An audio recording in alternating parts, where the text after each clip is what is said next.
probably more of a night person. How does that work with your day job? You know, it doesn't work very well with my day job. Are you pounding coffee till like 10 a.m.? I don't drink much coffee. Once in a while, good job. I'll drink it a couple times a week, but I don't know. I just have such a hard time getting up in the morning. I set my alarm for 5 this morning because I'm like, I'm going to work out. I'm going to do it this time. And I ended up just snoozing it until like 6. So. And Greg gets up really early. He's gone when your alarm goes off. Yeah, he's gone at least by 3, I think. So, like, when my alarm goes off, I'm like, crap, don't wake the boyfriend up.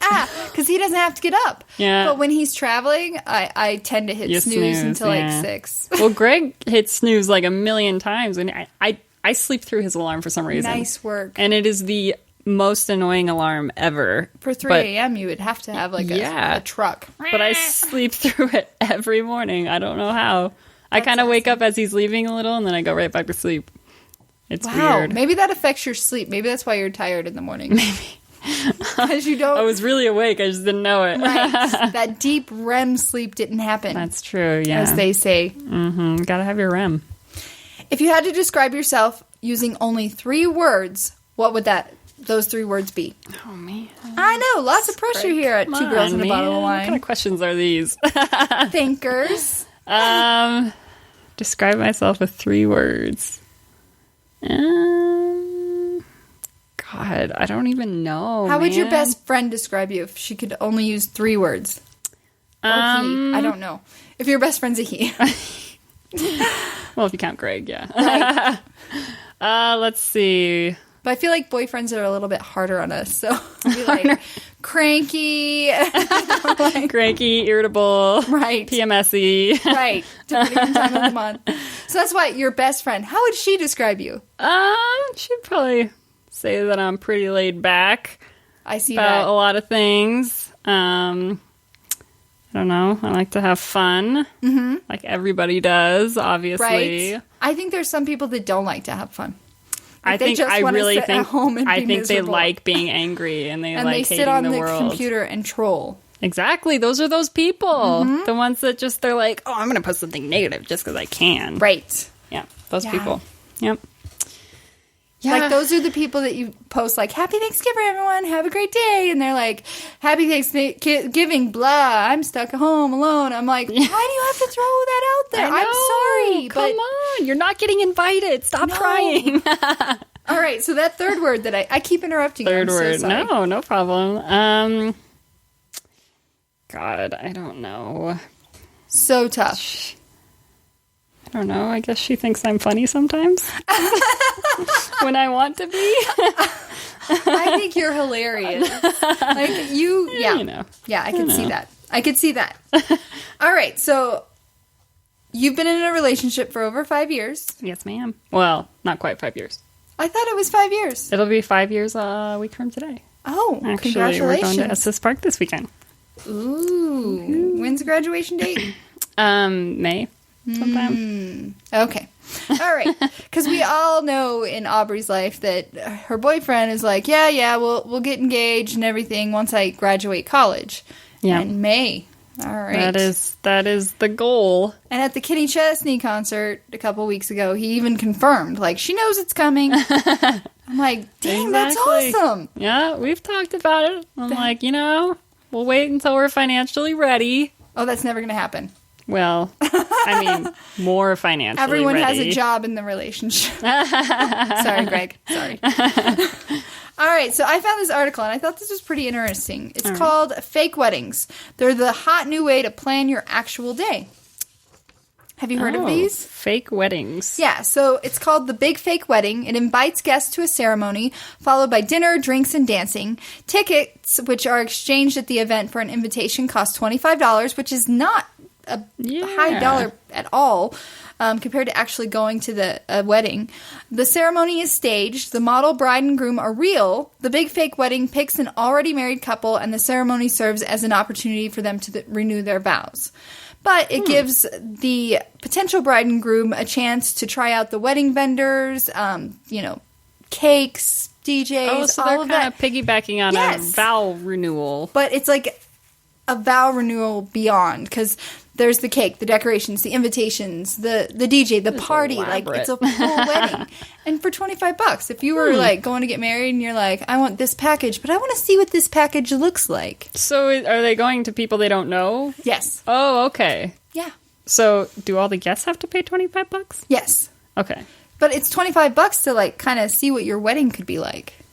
That's true. Like, that hey, I want the Princess Diana package. So you go and you're like, well, maybe without that DJ and add this cake. And, that's how I envision it. That's an interesting concept. Would you do it if you could?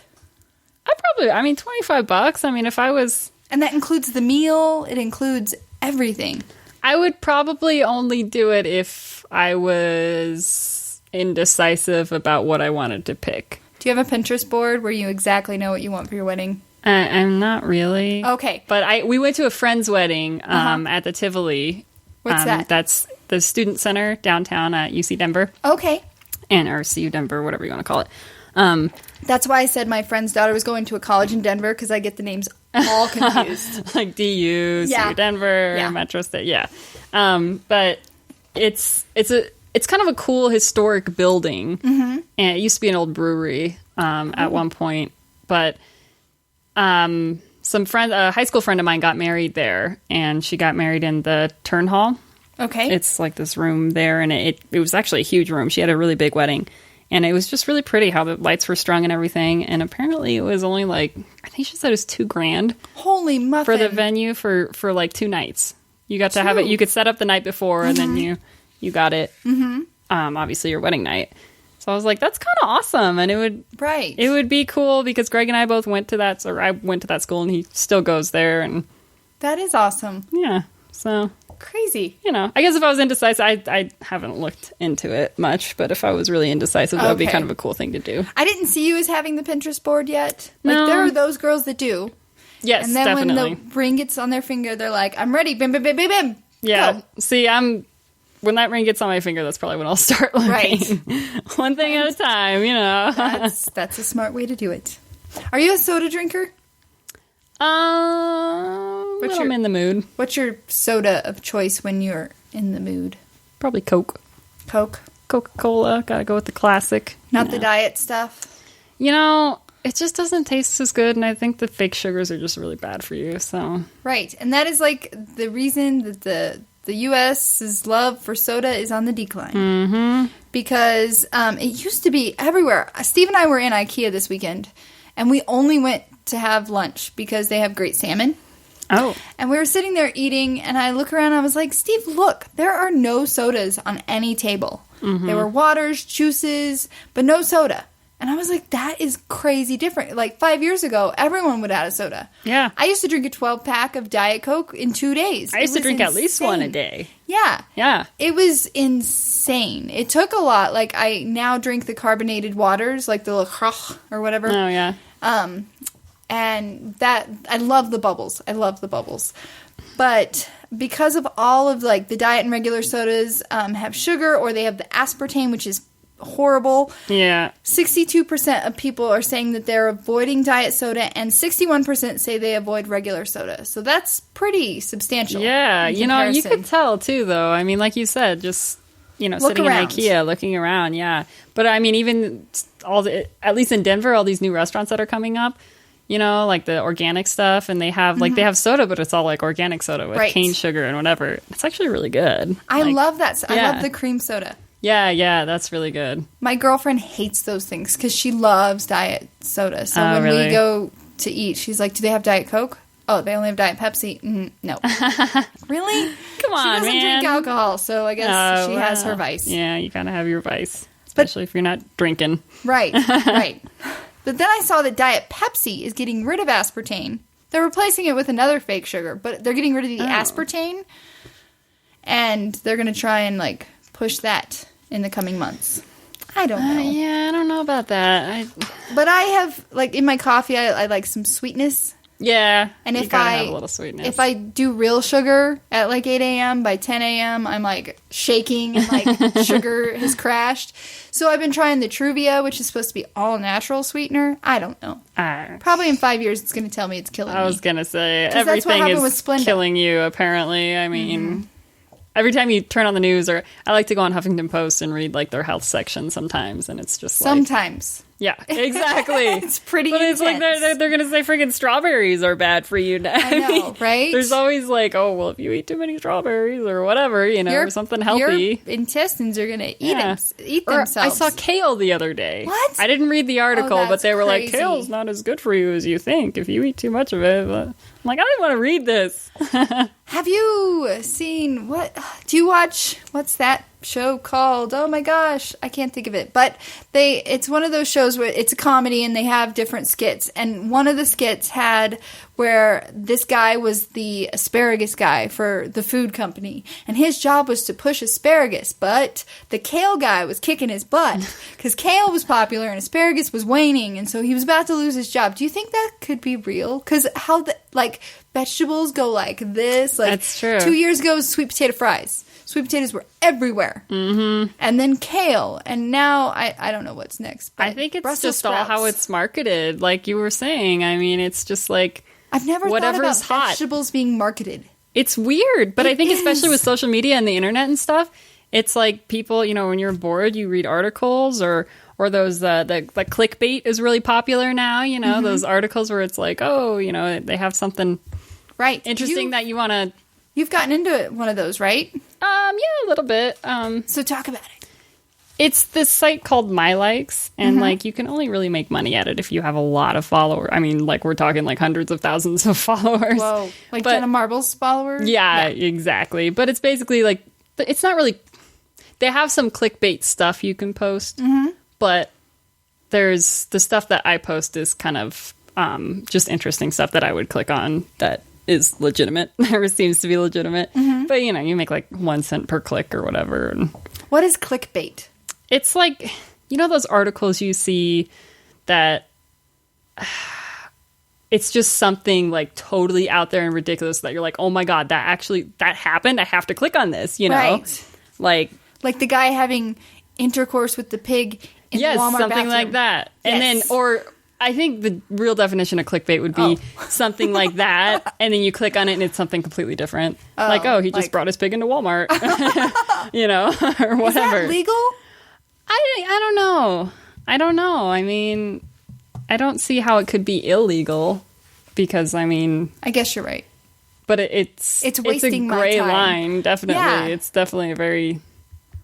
I think if money was involved, it would be illegal, but since it's just wasting time. But one day, I feel like there's going to be a dollar amount put on time. Yeah, probably. Because some days I'm like, wow, that was $20 worth of my time. I know. Waiting at the DMV. Right. I don't do Pinterest anymore because it sucked my life. I know. And I'm really I don't have it. I don't have it. I know, and it's not productive stuff either. No, it's you're just sitting there. I go in the humor section and I see all the memes and everything else. I'm like, oh, that's so funny. And then This it's is so much fun. it's 11:30 at night. I'm like, God, I have to get up early. Right. That's the good thing about me. I've really gotten structured because when I first moved to Colorado, I got the day job. I really struggled with the whole going to bed early because I was a night person. Mm-hmm.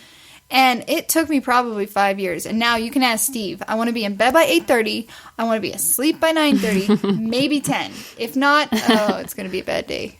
It's still so hard for me to go to bed early, though. I'm just I feel like... I bet Greg goes to bed at 7, right? He doesn't. How does he He not just takes kill naps. People? Oh, he takes naps when he gets back. And I can't take naps. Mm-mm. I can't fall asleep. I can fall asleep, but then I don't want to wake up. Well, yeah, I just... I don't know. I feel like I'm wasting the day or something if I take a nap in the middle of the day. So I'm my brain, it just won't turn off. I'm like, oh my God, I have to do something productive, or I don't want the day to be over because I have to work tomorrow or whatever, That's how I am on Saturdays and Sundays. Yeah. As soon as I wake up, my brain starts going. Mm-hmm. I'm like, I got to get this done and this done. I have and 2 days of freedom. Yep. Go. Exactly. But sometimes Steve's good and he'll pull me back, be like, sleep. Just sleep. Just go to sleep. I will handle stuff during the week. I don't know. Yeah. Well, Aubrey, I do want to thank you so much for coming on the podcast. Thank you so much for having me. This was your first time. Did you have fun? I did. Will you come back? A blast. Of course I will. You didn't seem nervous at all. Most people are a little nervous their first time. Well, if I had an audience in front of me, I'd probably be trembling, but It's just friends. Yeah. Chatting. Exactly. All right, everyone listening, have a great week. And remember, if you want to go see a movie and you're in Denver, 2girlsandabottle of wine@gmail.com. Just send